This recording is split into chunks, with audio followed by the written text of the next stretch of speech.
Welcome back to the Boneyard podcast, everybody. This is your host, Jared Shepard, along with my good friend, Artemis Brower. We're coming to you this week with episode 272. Yes, sir. Artemis, how we doing, my brother? Hey. We're good. We're just a couple more days of your first year in your 30s. Two more days, and we are like officially in the 30s. I wasn't officially in the 30s. Now I'm going to be officially in my 30s, full-fledged. Just deep dive, deep in. We're in my 30s. So. What are the plans for the weekend? It's always nice to have a birthday on the weekend. It is. Birthday is on a Friday, so it's this Friday. The wife has planned my birthday shenanigans. Because if it was up to me, we'd go to dinner, we'd come home, we'd chill. I'm not planning nothing for my birthday. But we're doing North Myrtle. So we're going to North Myrtle Beach. We got a little condo down at Myrtle. Should be decent weather. I think Saturday is going to be raining, but Sunday is shaping up to be pretty nice. Are you going down Friday? Saturday morning. So we're going to be there nice. Saturday, Sunday, come back Monday. Nice. Yeah. Envious. I am at home alone with a kid. We're going to a 3-year-old's birthday party on Saturday, Spider-Man themed. Okay, I like Spider-Man. So that'll be my Saturday, and then the local Chick-fil-A already is doing a daddy-daughter date night. Ooh, nice. Nice. And if you know me, you know that I have been a signature member at Chick-fil-A for the last going on 6 or 7 years, and I eat a lot of it. So we're my daughter loves going to daddy-daughter breakfast. We're gonna go to daddy-daughter dinner, and like it's an actual like date night. Like they want the girls to wear dresses, princess dresses, and dads are encouraged to wear like a suit and tie and everything. So I love it. At the local Chick-fil-A. So that's gonna be my Saturday night. I'm literally like I'm picturing this in my head. Like I see the exact outfit you have on. I see what Scarlett's wearing. I'm envisioning y'all at a table at Chick-fil-A. I see this in my head right now. It's beautiful. Yeah, so we're real excited about it. But cool, Artie. Well, let's go. Do you have a number 72 for me? Of course, I have a 72. And the more I thought about this, the more I was like, man, this is so perfect that this falls on this week. Episode 272. If you reverse 72, you know what you get. You get 27. You get 227. You get February 27th. I know where this is going. Obviously, I am my own 72 for the week. It's me, myself, and I. I'm not naming nobody else. It's me. It's my week. It's me. 272 goes out to me. Congratulations, Artie. Congratulations. You made another trip around the sun. Yes. And hopefully God gives me a few more than a few more. Plenty more. More than a few more. Plenty more. But you got many more on this planet. But awesome. My 72, Artie, I love yours. That's a good one. I didn't even think about going that direction. Probably one of my last favorite athletes. Now that we're kind of getting into our 30s, it's kind of hard to like have an athlete that you're like, oh, he's my favorite athlete or my favorite player. Right. Former Carolina Hurricane, plays defense. Was with the Canes for 8 years. He's in his. It's crazy to believe. Like he's in his 15th NHL season. He's 33 years old. Like. He came into the league when we would have been juniors. Yeah, juniors in high school. Yeah. And came into the league at 19 years old. So just a couple years older than us. And that was kind of when I was like, I love my team. I care more about my teams now than individual contributors on the team. I want my teams to do well. So this was kind of a throwback. Like, he was my favorite player. He was on the Hurricanes when they weren't very good. His last year or last couple years with the Hurricanes were when they were starting to get a little bit better, and then of course, finally his last year with the Canes is when they made the playoffs for the first time, which is crazy because then he I believe, I can't remember, was he traded? Yeah, I believe he was traded, or he left in free agency. I can't remember exactly how it happened, but he used to wear number 27. Now he wears number 72. That is one Justin Falk, defenseman. So yeah, that's mine. He's got a birthday coming up too, March 20th. Lots of March birthdays that in my family and around. But yeah, Justin Falk is my number 72. All right, Artie. Before we get started, episode 272 of the Boneyard podcast brought to you by Roback. Use promo code Boneyard20. Get 20% off your first order at roback.com. They got some really sick St. Patrick's Day themed like polos and pullovers out right now. Go get you one of those. I am really eyeing one of those. They got the dark blue with the green, like the emerald green in it or whatever. I think more of a Kelly green. I don't know the different shades of green, but you know like what I'm talking about. You can see it when I describe it. That dark blue and green. I kind of want one. Also, some new ECU stuff has dropped, and they've switched it up a little bit. Go check it out. They got some women's stuff if you're trying to maybe get ahead on Mother's Day coming up in just a couple months. Roback.com. Boneyard 20% off. All right, Artie. Episode 272. Let's dive right in. Do it. Softball picked up a big win tonight, beating number 18 in the country, Duke, to improve to 10-7 on the season. The Pirates got 2 on base in the 7th, and with runners on second and third, Jenna Kroll hit a sac fly to score Kanisha Anderson from third, giving the Pirates the victory. They'll play 5 games this weekend in the Battle at the Max, with games versus both Ryder and St. John's on Friday and Saturday, and then finishing the weekend with a game against Campbell. And then they'll make a return trip to Campbell on Wednesday of next week. So shout out. Always love getting a top 25 win, no matter the sport. No matter the sport, that's a big dub. And the ladies are looking okay right now. 10-7. Let's get that up a little bit more, but they're looking all right now. Yep. On swim and dive, Frida Zuniga was named the American Conference's most outstanding diver after becoming the first diver to win all 3 individual events at an American Conference championship, including recording a championship record 319.75 points in the platform. And then also diving coach Ryan McIntyre named American Conference Diving Coach of the Year. Love to see the women performing there. So we all know like how they were getting rid of the whole team, and then they brought back the women's team, be Title IX compliant. I'm excited to see like they are continuing to have success this many years after that.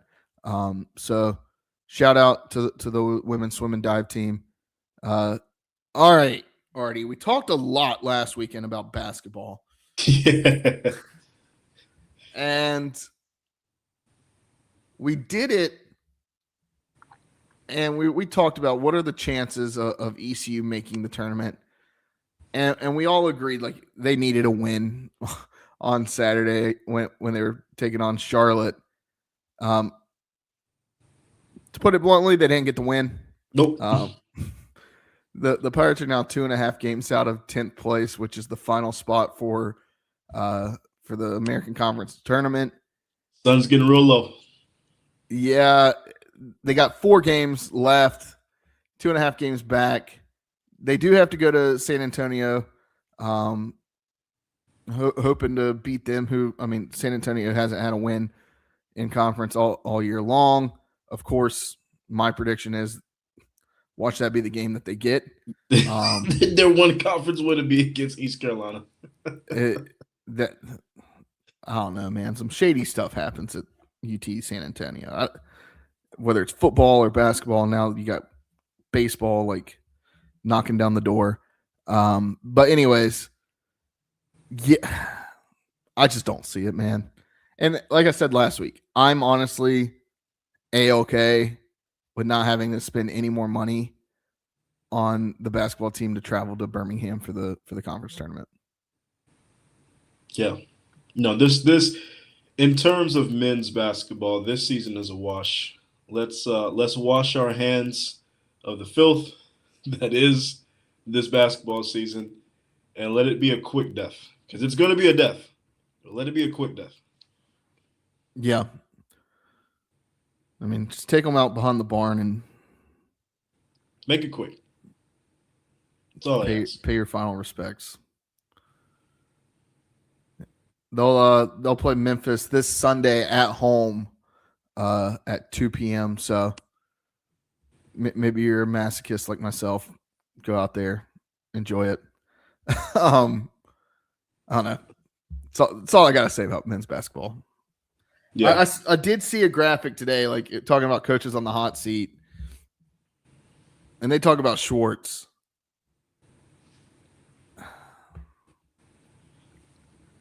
I don't think we pull the trigger, but I think that it's like, okay, you get one more shot at it. I will say this. Josh did bring up a good point last week when he mentioned that yes, ECU basketball is not ever good, but we always at least tread water. We're always at least 500. We're always at least maybe a game or two above 500. This is bad. I mean, we're not even afloat right now. Well, I mean, we're not even competing in the conference. Right. There's just no competition whatsoever. I don't know. It's either going to take a ton of money. I've always said this about basketball, Artie. There's 3 ways you win in basketball. You're a blue blood. You have a crazy season and you go to the Final Four and you ride that wave for a couple of years and you hope that you can sustain it. Right. Or in the past, it would have been you cheat. Now it's not cheating. It's just called NIL. Now it's just walking through the front door. Hey, you pony up the money. ECU's not putting that money to basketball. And honestly, rightfully so. And granted, there's other programs that they would want to put that money into outside of basketball right now. Right. But as Josh pointed out last week, we didn't even attempt to really raise money for basketball NIL. It's out there. You can donate to the ECU basketball and give to the NIL. But I mean, they're not actively trying to generate that money. I mean, they are, but they're not. They're not doing a donation drive. They're not doing a drive to try to drum up interest in donating to the basketball team. And honestly, I wouldn't if somebody gives, great. But they got to know that, hey, we got to put our effort somewhere else that we've seen the success. Whether it's baseball, whether it's football, even women's basketball, we got to put our money and our time and effort somewhere else. You only have so much time in a day. Let's focus where we're actually seeing a return on our investment. Right. So I don't know. We'll see what happens, Artie. I don't know. I don't know what we're gonna do.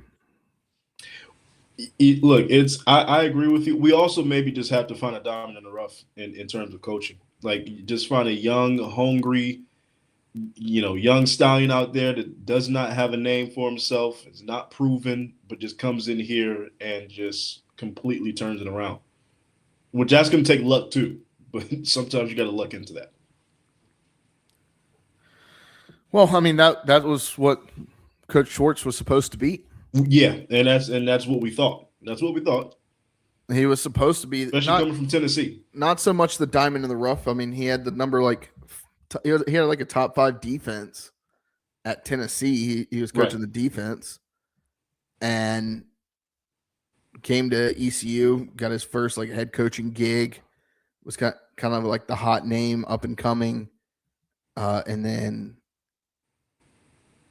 it's never really panned out. And truthfully, I really thought it was going to be one of those where he comes in and he builds the program and we look really good for a couple of years and he bolts. That's what I was going to. I think that's what we all thought. Yeah. I'll say he fits the mold of everything we would want in a basketball coach at ECU. And I think, and I'll say this time and time again, it's not about just building the culture. I believe that you have to have success to build that winning culture, right? Like you can't just, it doesn't just come out of thin air, right? Right. But with this team, there's no continuity, right? You got guys that are here for a couple of years, and then you got like that one stud. But then it's like, okay, who's going to be like providing depth scoring, right? Last 2 years, it's been Jordan Riley. It was RJ Felton, Jaden Gardner, right? Like, who's that guy? And then now it is Jordan Riley, but okay, who's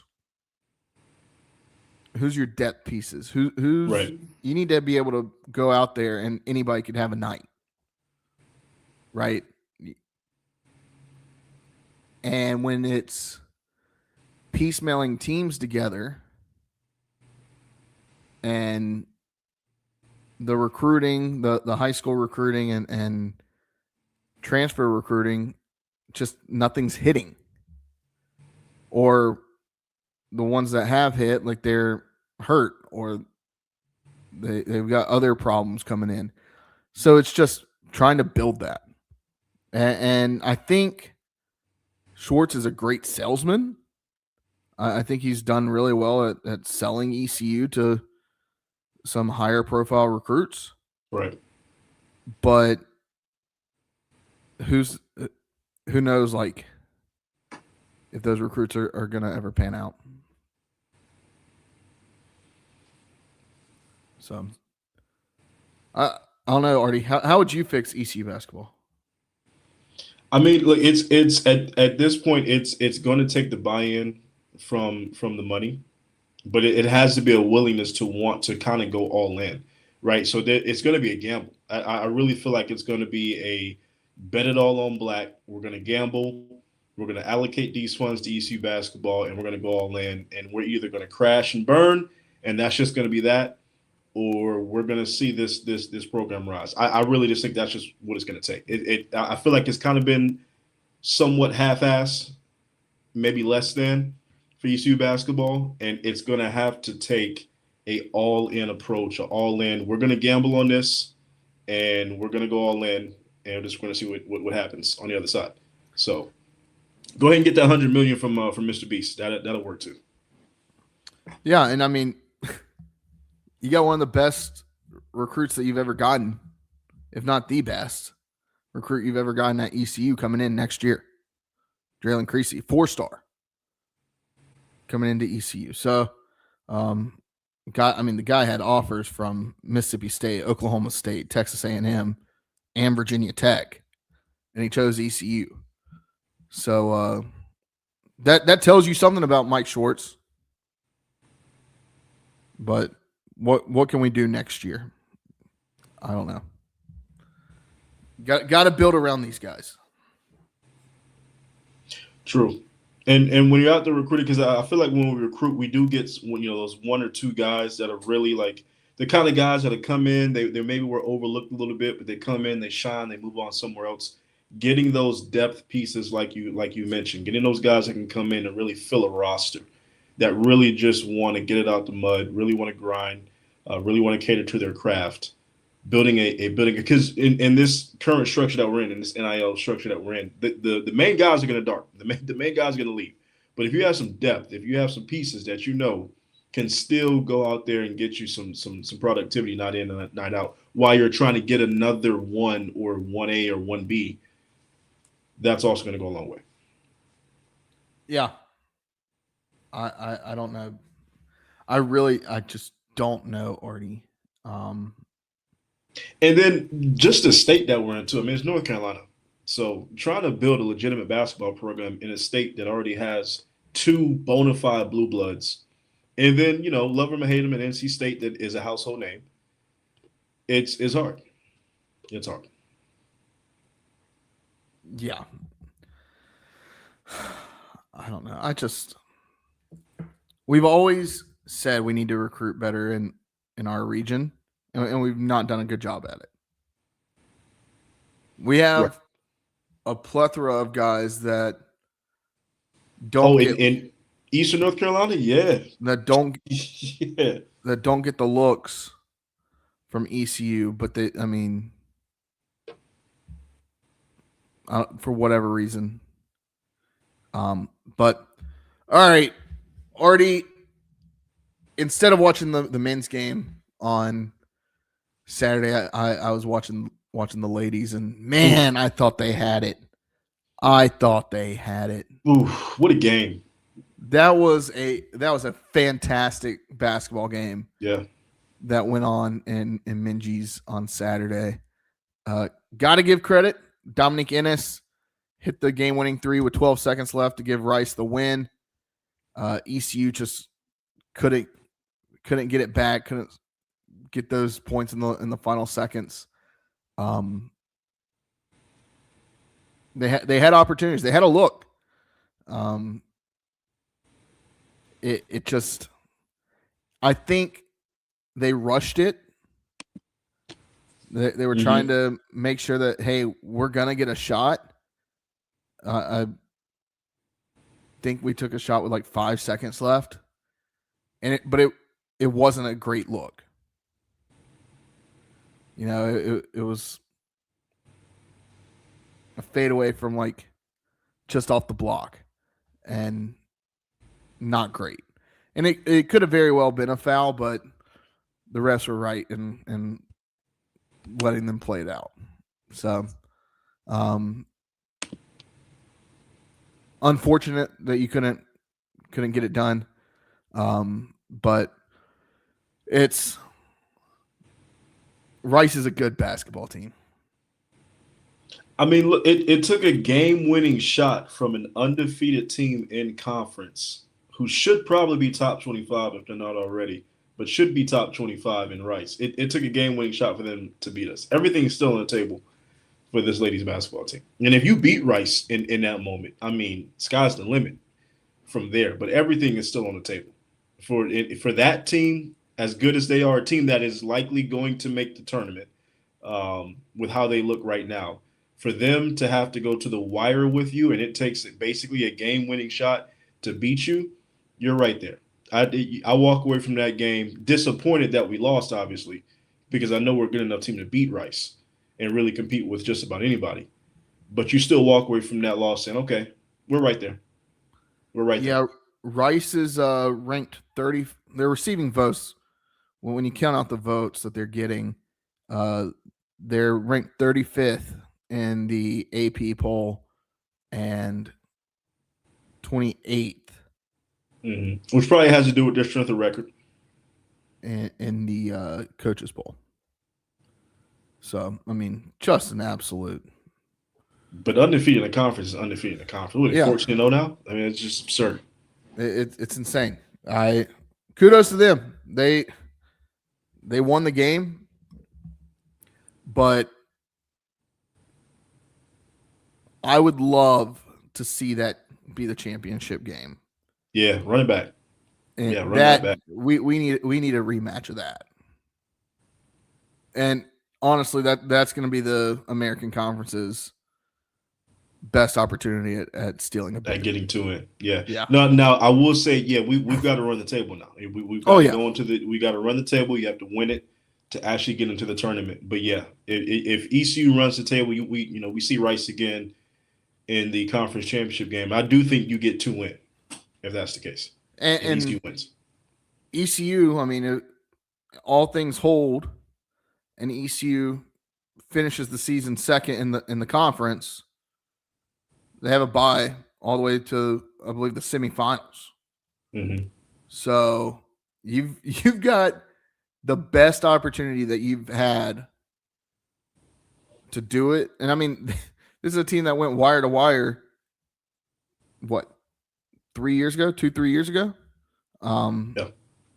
And I'll say I think the floor for this ladies team, the floor is going to be the Lady NIT tournament. I think that should be the floor. Oh yeah. So I know that things are always kind of like who gets into the women's NIT or the NIT in general. What teams are people are turning down bids now and things like that. We'll see how it all plays out. But if ECU gets that call, they're going. Yeah, we're not one of those programs that turns that down. I'm sorry, you're not North Carolina. You don't turn down the NIT tournament. You go to that. But all right, Artie.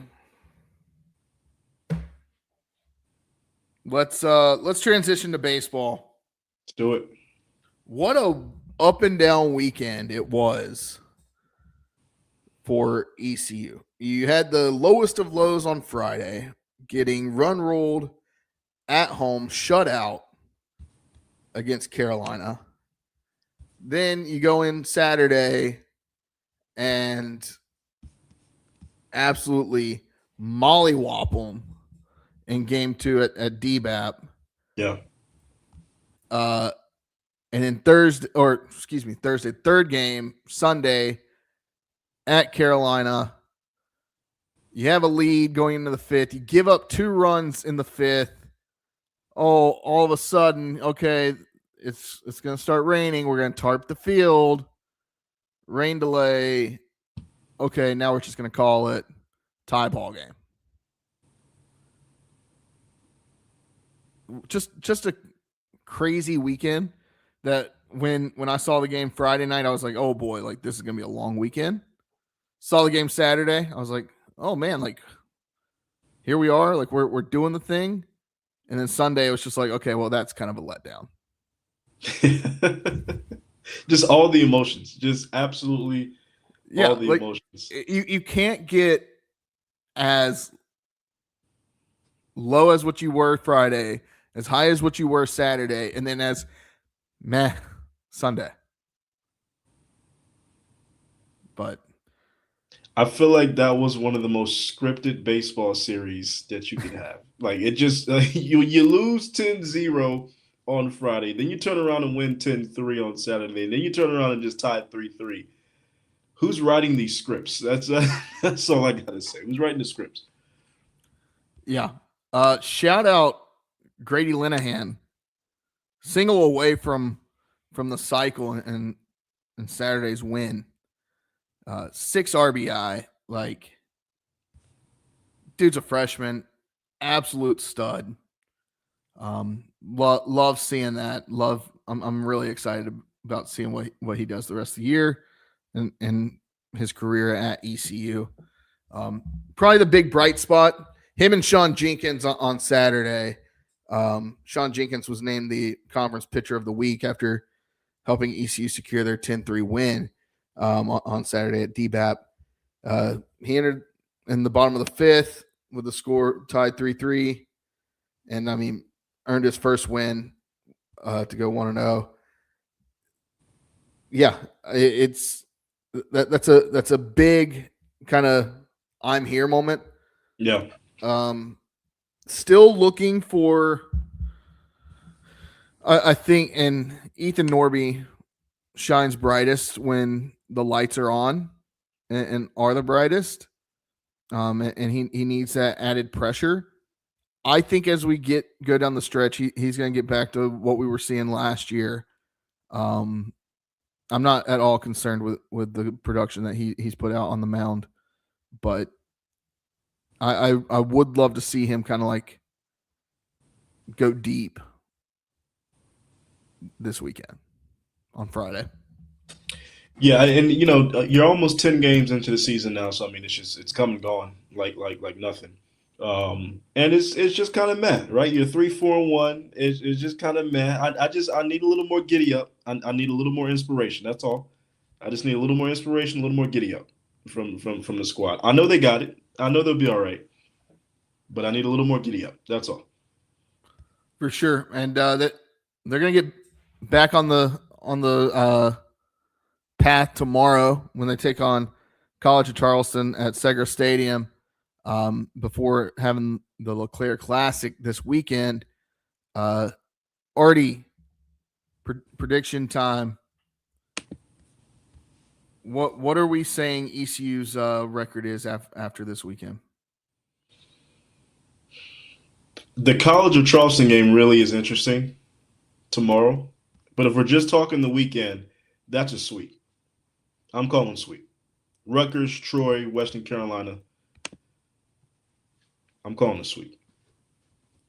That's going to be the gear, right? It's the LeClaire Classic. You're at the crib. We know what the history is surrounding that. And honestly, they're not cupcakes, but it's not the star-studded tournament that we've had in past years. Right. None of these teams are perennial top 25 teams that are coming in.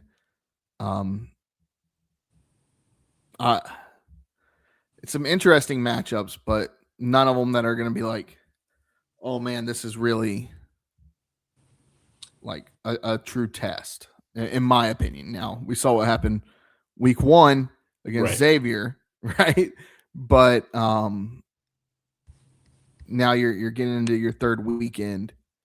What can we do? I'm going to go ahead and call it 4-0 on the week. Yeah, look, 7-4-1 sounds right after these next 4 games. Oh, Josh is joining us. Joshua. Hello. I'm here. He's here with the collar on too, with the collar button down, looking professional. Hey, this is the work from home classic. Put it up on top, and you hop on any meeting, and you're good. My wife always laughs at me when I'm like, I've got an important work call, and I'll walk out in like basketball shorts and a button down. Yeah, it works every time. You got to do it. How's it going, Josh? How you feeling? I'm good. I'm doing well. I did want to chime in here on the LeClaire Classic. Okay. This week. This is the 23rd LeClaire Classic. Call. Good. This is the 23rd. It's got to be a sweep now. So I feel like there's a lot of pressure on this one. And honestly, I really hope that they live up to it. I really do. I think they will. Yeah, and with this lineup, I think it's tailor made to be able to go sweep over the weekend. I mean, if not, then we do have some serious. Like we're gonna have some start raising some questions. Like, okay, what kind of team do we actually have here? So yeah, and the last game that you had played in that stadium, having it in the way it did, like you have to defend home turf from here on out. Like you can't lose another game at home, or at least you can't win the next one. That's a tall task. But No, I truly agree with you. Like, you got to come back and say, hey, like, this is our home field. We're not going to get pushed around at home like that. I get why we've changed dugouts. Like, with the renovations going on, as a fan watching from home, it's still taking me a minute to like get accustomed to ECU being in the first base dugout. Not crazy about it. I get why we had to do it. Right. But your eyes will adjust. It's going to take some time. Something just feels off with us being in the first base dugout. It just does. It'll be all right. All right. Anything else that we wanted to touch on? If not, I think we can move along. Artie, Josh, anything else y'all wanted to add on ECU baseball? No. Get to 7-4-1. Let's go on a run. Yeah, like you have to perform well this week. Yeah, individual performances are great, but when the whole team can succeed, that's when the ship really gets straightened. So, baseball's a game of streaks. Yeah, and you got to go on one now. Like, you had a slow start. We've seen that in the past. That's nothing to be worried about. All right, let's come out and start like taking over games. Let's start playing ECU baseball again. All right, walk the plank. Artie, you got one? It's my birthday week. I choose not to be mad at anybody right now. I don't have a walk the plank. I don't have one. Subject to change, but I don't have one. I get it. Yeah. Celebrate. Treat yourself. Don't be mad. Not mad at anybody. And there's just not much going on. So True. Josh. My walk the plank is Carson Hocevar. I get the whole like you want to be cool thing, but like don't pull up to the finish line when the winner of the race is doing their burnout to high five them while you're both in the car. I just didn't like it. That just wasn't for me. And then the next day being so aggressive, trying to win the race, and you finish so much worse than you could have if you just stayed the course and been smart and just finished in second place like you should have. Stole Bubba Wallace another stolen loss there. So 2 weeks in a row, leading on the last lap and losing.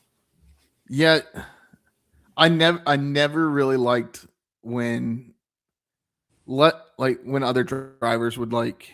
I get it. There are moments when somebody gets their 50th win or like a 100th win, like if they get there, like those historical moments, right? Like that some drivers have, like, yeah, like show them the respect, do the slow drive by.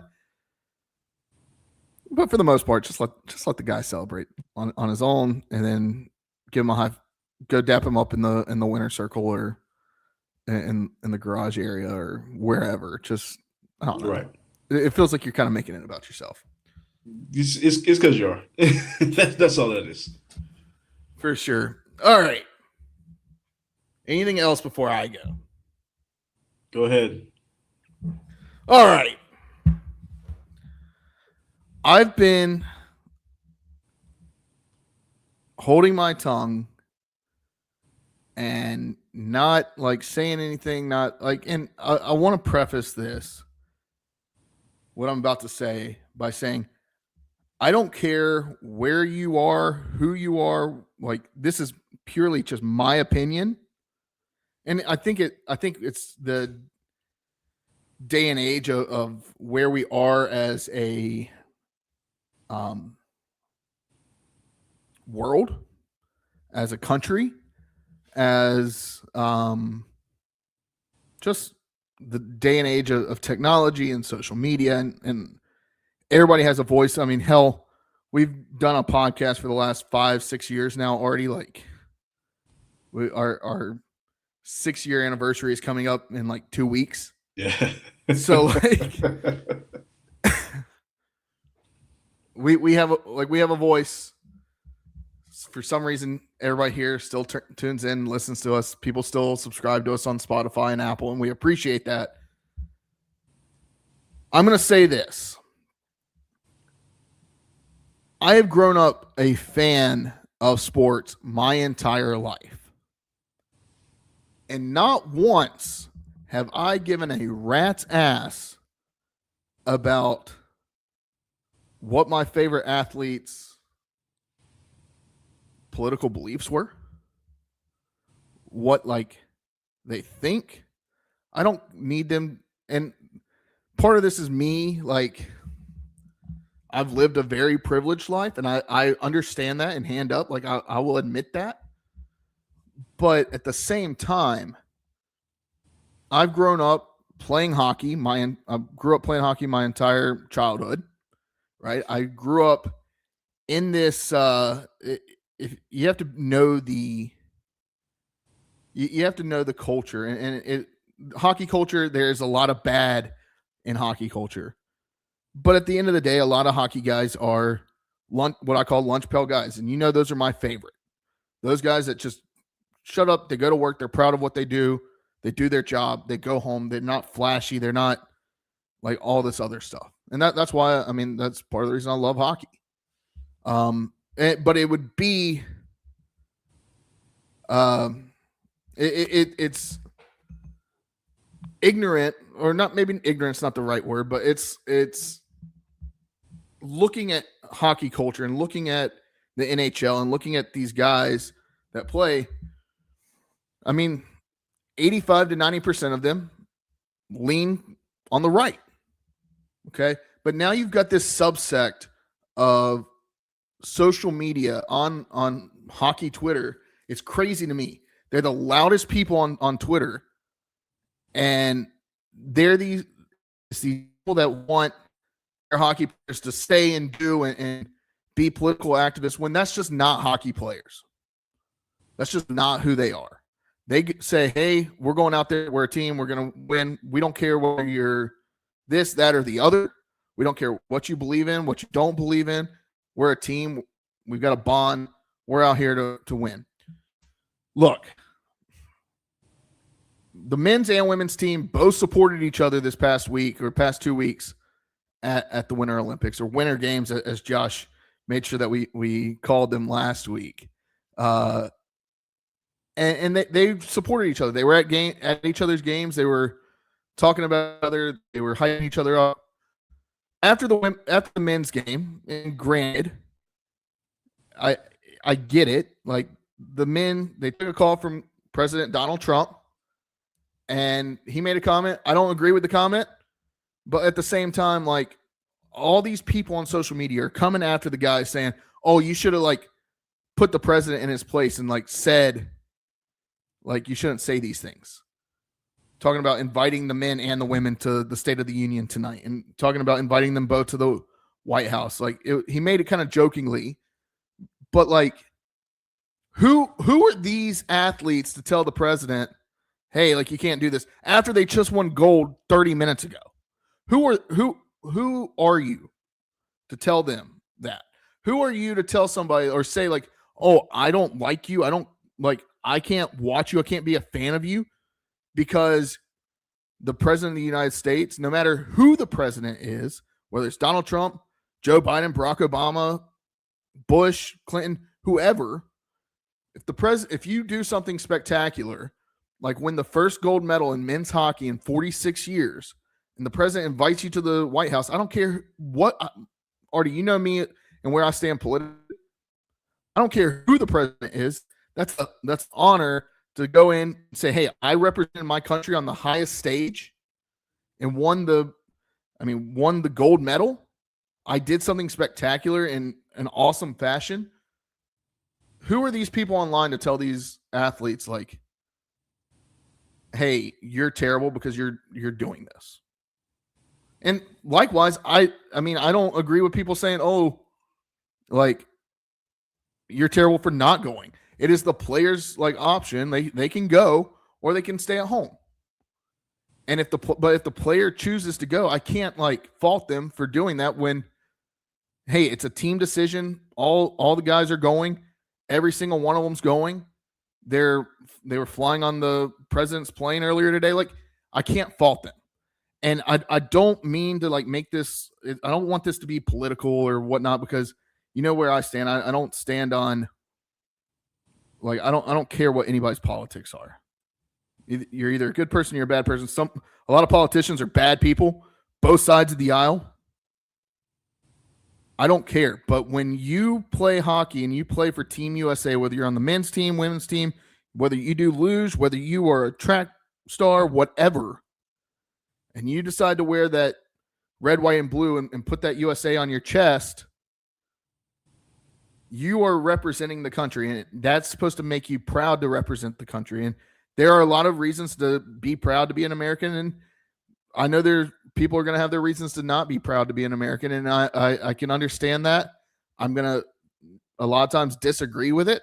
That's just my point of view. I'm proud to be an American. The president is so far removed from me and so far removed from a lot of people, and these highest levels of office are so far removed. 9 times out of 10, they're just talking out their ass because they're not actually going to do whatever they say they're going to do. And now we're mad because they said one thing or the other. My whole thing is let these athletes just be athletes and be proud of what they accomplished, rather than saying, oh, I'm going to I can't be a fan of this guy. I see people talking shit about Jacob Slavin, and I shouldn't even say shit about when talking about Jacob Slavin, because he is one of the best men in the NHL. Lady Byng award winner multiple times for the most like sportsman type player. That's basically the same version. It's the version of the Walter Payton Award in the NHL for what he gives to charity, what he gives to the community. I mean, I don't care where you stand, whether on your religious beliefs, like, hey, whatever, but I'm a Christian. He's a Christian. He's bringing his teammates when they want to know God. He adopted a African-American girl, a black girl, adopted her. He and his wife are like giving back to like end like so many things like child exploitation and in African countries and things like that. But people are saying, oh, he's a terrible person because he flew on the plane to go see the White House and see the president. He is the epitome of class when it comes to the guys in the NHL. But to call him an asshole because he's on a plane to go meet the president when he just won gold medal for his country, give me a damn break. You're like, these people, they just shout it out into the void, and I'm tired of seeing it. If I can mute most of hockey Twitter and just get my news, I would do so quickly, because it's all just these people that want to be mad about something, whether it's one way or the other. And I'm like, just shut up and let the guys play and let me enjoy my sport. There, I had it. I'm done. I'm tired of it. Like, these people don't give a shit about you.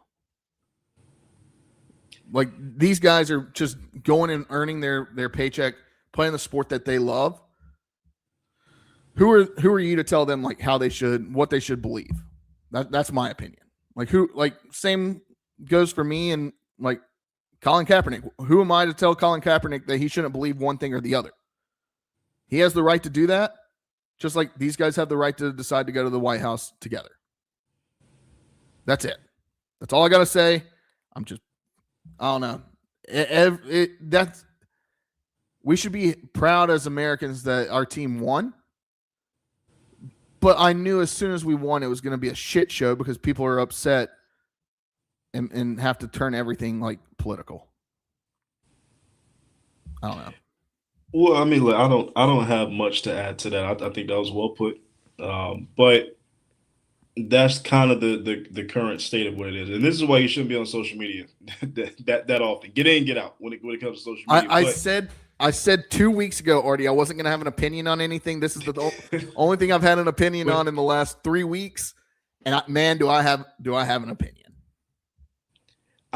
You got to put it into context, right? This isn't somebody winning Wimbledon.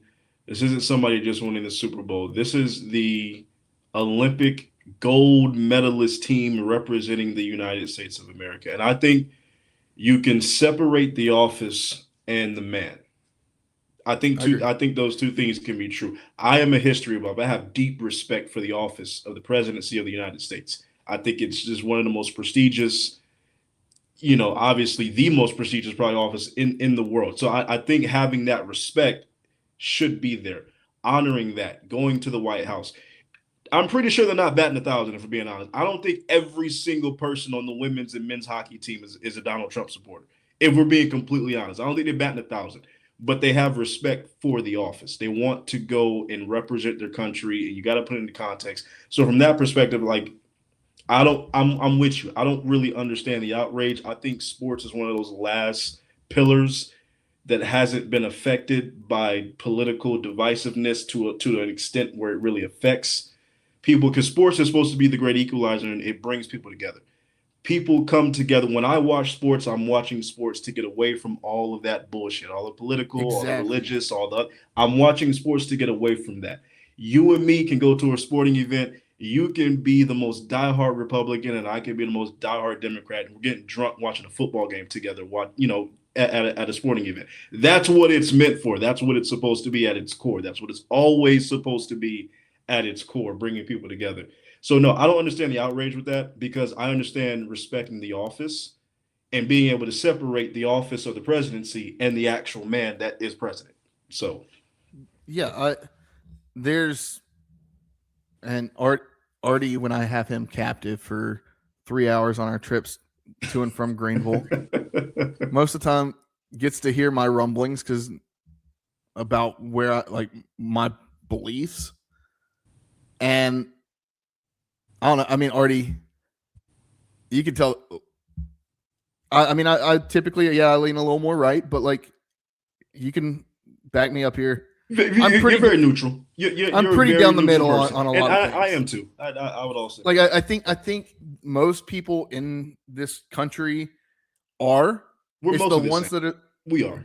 We're almost. It's the people that are just yelling it the loudest, and that's I see these people that are they built this online persona, these burner accounts on social media, and they're my favorite is now they're saying, oh, I just can't this has become so much of my personality that I run this account. I don't know what to do with myself because I found out my favorite player is going to the White House after winning the gold medal. What? You're that in deep that your life is ruined because somebody is going to the White House after winning the gold medal? I don't know, man. I don't know. People touch grass. Right. That's all I'm asking. Get off the screen. Go outside. Breathe some air. That's what I've been trying to do for the last 3 weeks. Go have a conversation with somebody that don't look like you. Exactly. I don't know, man. Just sit down, drink a beer, enjoy the game. Don't tell me how to live my life or what to believe. Let's just be friends and watch the game together, right? Whether you're Republican, Democrat, Socialist, far right, I don't care. If you like the same team, we're on the same team here. Yeah. But don't start telling me how to live my life, and I won't tell you how to live your life. And I'm definitely not going to tell the athletes that don't give a shit about me what to do with their lives, because it's not up to me. That's on them. That's all I gotta say. Last thing I'll say: stop being so sensitive, people. We're getting so sensitive. We're getting real sensitive as a people. So sensitive, dude. It's just please have a backbone. You're a grown ass adult. Have a backbone. Stop being so sensitive. You'll be okay. You'll live. You're not gonna die.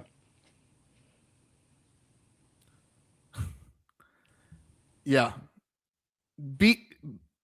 People. It is okay to laugh sometimes. If you saw the group, the group chats, Like, no matter what group chat you're in, like, they're fun. Have fun with it. Don't be so sterile. Life is too short to not have fun with it. Enjoy the things that we have that are supposed to take us away from all the negative in this world. So yeah, that's all I gotta say. That's all I gotta say. I'm going back to not having opinions, Artie.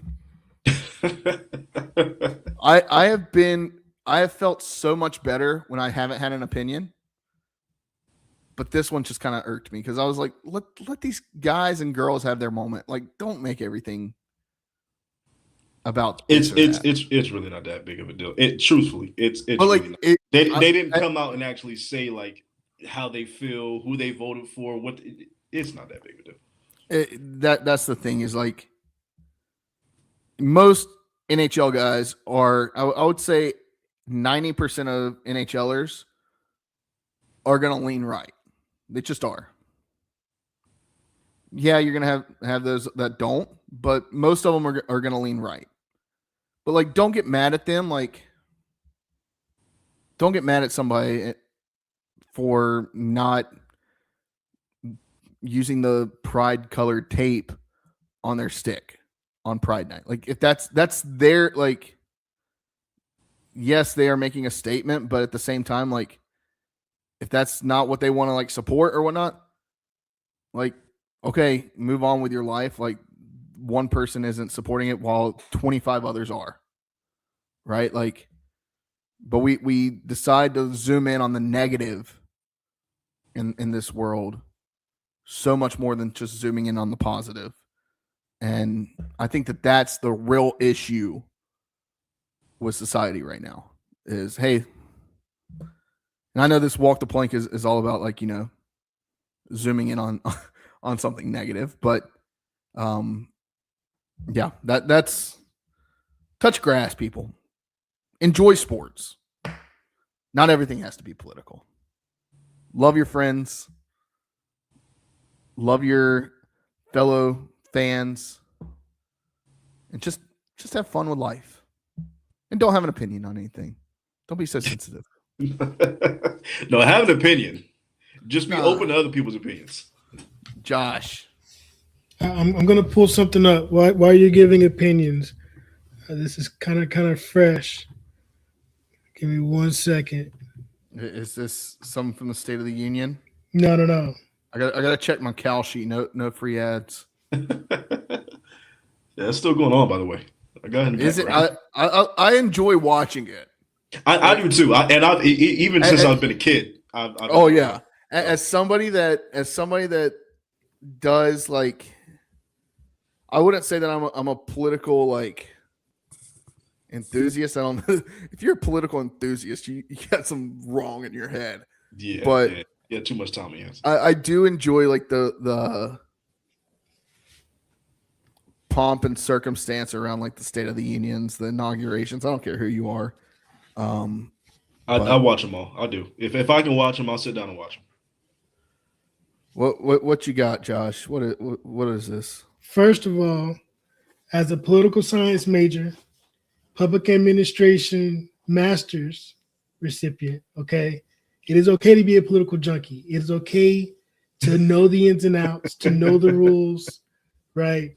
To know how to follow them, to know how to not follow them.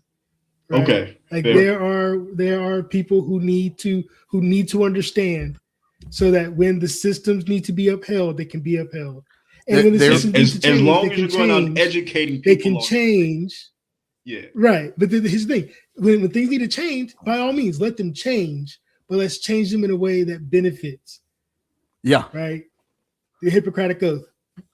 First, do no harm. Yeah. And if it's harmful.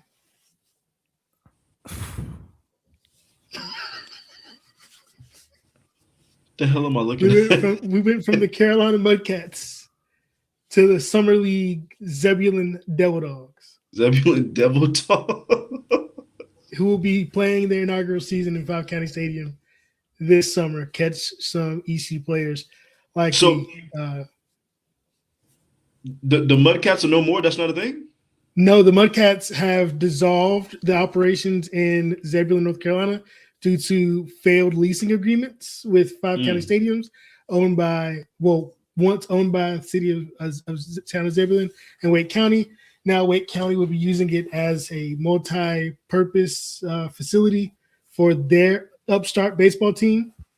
And the Zebulon Devil Dogs have signed on as a summer league team similar to the Greenville Yard Gnomes to be a team. So now Zebulon Devil Dogs, the Mudcats have relocated to Wilson and will be playing their inaugural season in Wilson in the brand new downtown stadium under the name Wilson Warbirds, still remaining a single A affiliate of the Milwaukee Brewers. Nah, bro, you got to keep the Mudcats, man. You got to keep the Mudcats, and you got to keep the logo. That's fire. Give it like 6 years, because here's the thing. It's the same thing as the Whalers, right? You bring it back every once in a while. You drop it, but let the memory die a little bit while you establish the new, and then just sprinkle it in as needed. Can I say something else as a hockey fan and a diehard Carolina Hurricanes fan? I get why people love the Whalers stuff. It's cool to see. No, there's a reason that they failed as a franchise in Hartford, and why they brought the team down here. Why the Carmanos family brought the team down here. There's a reason, right? Anybody in Hartford that's butthurt about us using the logo, guess what? We own it. We own the logo. But as a Hurricanes fan, I'm okay with letting that thing rot. Like, it's an unpopular opinion. But, like, I love it. Like, I love Brass Bonanza. Somebody play Brass Bonanza. It's going to get me hype. But, like, I don't need to see the Hurricanes or Whalers. I will say I'm not wild about the Whalers jerseys, colors, or logo. They are considered some of the best jerseys all time in NHL. They are. That's kind of like the general consensus. Now, what I will say about the Mudcats, and it pissed me off that Winston-Salem did this 10, 15 years ago now. Much like the Mudcats, the Warthogs. Bring back the Warthogs, man. Like, the Winston-Salem dash. Give me a break. I forgot it was the Warthogs. You're right. It was. For the hyphen in between Winston and Salem.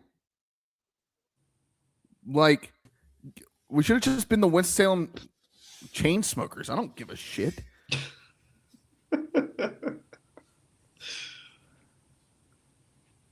The fact that they did like a name the team, like, and I'll hand up, I submitted a team name when they did it, but the fact that they went with dash, the most unoriginal like name for the hyphen. Now they have like the special jerseys. It is pretty cool when they wear the hype pins jerseys. They do have nice jerseys. The dash got nice colors. They have nice jerseys. I'll give them that. And they do wear the Warthogs jerseys throughout the season, like several games throughout the season. So, but no, Warthogs was so many times better than the dash. Back at Ernie Shore Field. Now, I don't know what it's called now. It's where Wake plays baseball now. Have an additional walk the plank here as well. Hey, Devil Dogs, if you're going to announce the team and have the website up, let's put some text on the schedule, or at least get rid of it. Like, what is this? I am text block. Bruh. Come on now. I'm going to tell you right. 4th of July got to be in Zebulon against the Greenville Yard Gnomes. I'm going to tell you right now, funny. Josh, as somebody that works and has worked on websites his entire career, works in marketing. This is, hey, we have a website. Let's go. We just got to get it up. There's got to be somebody that does final edits, man. There's got to be somebody that does final edits. And you have like one intern that's like Yeah, I studied marketing. I minored in marketing, or I'm minoring in marketing. So okay, you are in charge of our website. You're also our social media coordinator, and also you're gonna be in charge of ticket sales. Like that's what happens when you're in And marketing. Jared does this No, for a I get living, it. so this No, I is get truth. it. Hey, look. I just made a website at my job, an internal site, and I did not know I had to click publish every time I changed something. Yeah, I was It's a pain editing. in I was the ass. editing I was editing every day, and people were like, "This link doesn't work." I was like, "Dude, it works." Like I'm clicking on it. I never pressed publish. Nope. Oh, y'all. Something. I was Oh scared. no. I was afraid. I used to work for a consulting firm, a small business consulting firm, and my job was content management, copywriting and copy editing, managing the website, pitching, doing a lot of PR. And the amount of times that like I would like publish a link on our LinkedIn and then realize that I just published like my internal link that only I could click on. Granted, this was pre-COVID, so I was still pretty fresh out of college. Right. But like when you're doing, that's the thing. Marketing does so many things and focuses on so many different things. Man, I was in charge. I was in marketing at that company, but they were also like, okay, when we have a company like get together, like you're the one that has to go buy all the drinks. Like that's just what you do. That as in marketing, you just do what nobody else is doing and try to make yourself busy at times, and people blame you for everything, and you're the first ones to be fired for whatever. That's just if you're in marketing, you know, it's a tough life.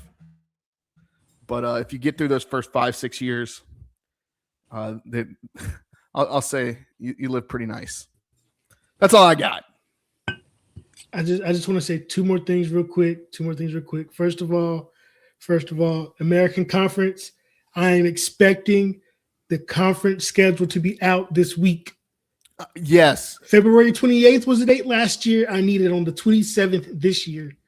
Okay. I've got the graphic basically there. I just need the dates, please. I can give me something football related. I can just about guarantee, Josh, that it's going to be released tomorrow, right after we put this podcast out. Probably. Right after. Right after. Right after. That's what happens every year.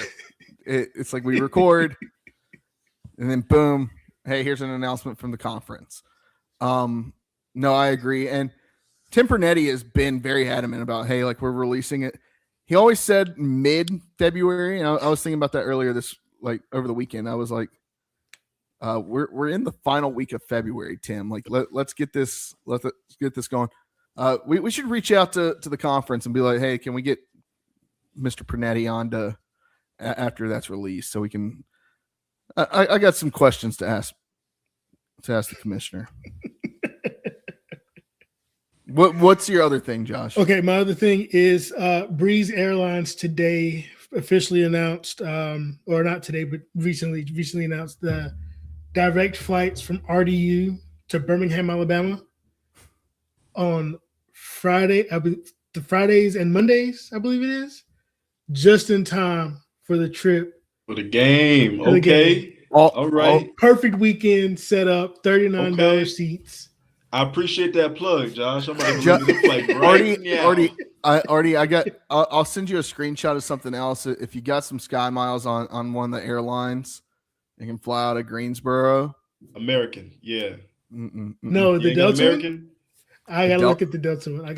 See, I'm not a Delta person. I've got that's where you're going wrong. Companion pass. Yeah, I got the same thing, Josh. I got the miles in the companion pass. I'm looking at booking a flight to. I'm looking at booking a flight to New York City this year using that companion pass, and I'm like, man, that's gonna be like it's like $100 basically to fly Delta to New York City. To put it into perspective. With my miles, my flight ended up getting canceled. I ended up driving to Disney 3 weeks ago, but to a 3 round trip tickets in comfort for my wife, my daughter, and myself, Greensboro to Orlando, I spent like 40,000 total Sky Miles.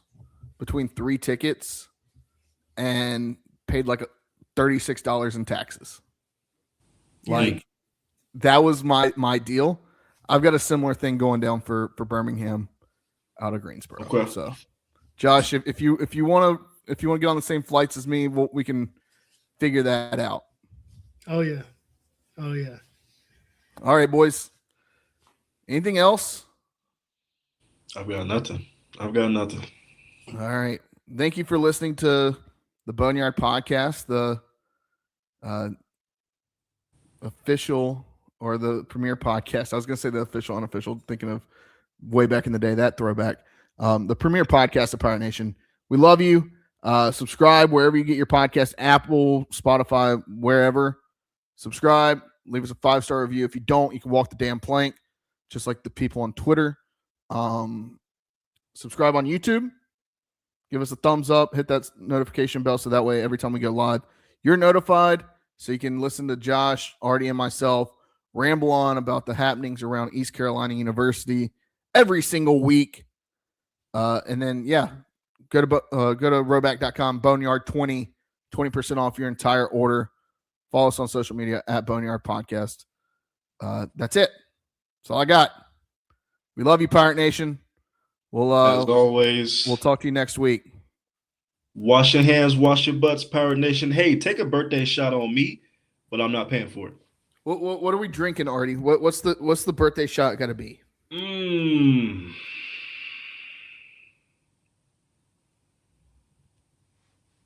I mean, I know what I'm drinking this weekend. Can I take a guess? And can I take a guess? Go ahead. And this is gonna sound super bad. We drinking Hennessy? No, I don't drink Hennessy. That's dirt water. I don't drink dirt. I've seen you drink Hennessy plenty. No, you haven't. No, you haven't, Jared. Come on, Artie. Don't sit here on this podcast lying to people like that. You have not seen me drink Hennessy plenty. Okay. You haven't. Okay. And we're drinking Blanton's this weekend. Ooh. Yeah. Ooh. Don't disrespect me like that, Jared. Don't do that. Artie, I know don't I know for a like fact that. I've seen you drink plenty of Hennessy. You see me drinking Hennessy. You haven't seen me drink it plenty. That's a lie. When was the last time you and I went out and just like absolutely got like drunk? Other than the weekend of your wedding, which I'm pretty sure I saw you drinking Hennessy that weekend. If somebody provided it, because I didn't buy it. I ain't buying it. I'm not going to the ABC store buying Hennessy. I can tell you that right now. That's not what I'm buying. I could have. You know who? I know who bought it. Aaron Grant. That's probably who bought it. AG would do it. Yes, Aaron Grant would do it. He's like, let me get a bottle of Henny and some Hypnotic for Rachel. His Incredible Hulk. But that's a story for another day.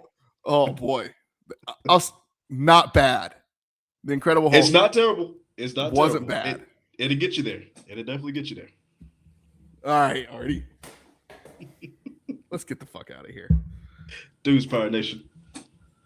Go damn Pirates.